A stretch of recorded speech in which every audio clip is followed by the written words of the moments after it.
আমরা খাওয়া দাওয়া করে নিচ্ছি, খাওয়া দাওয়া করে হচ্ছে যাবো সবাই মিলে জল ভরতে। হাই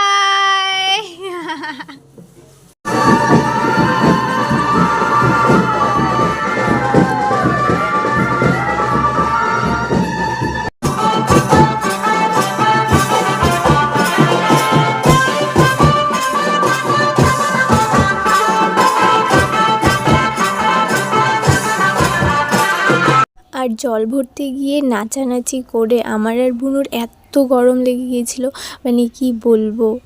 তারপর দিদুন বাড়ি থেকে চা খেয়ে এসে দেখি কুট্টি এখানে মামুর সাথে চিড়া খাচ্ছে, আর আবারও চা দিচ্ছিল। আমি না করলাম, একবার পরে বললাম না থাক আর একবার খেয়ে নি, দুধ চা বলে কথা, কে না করবে বলো তো।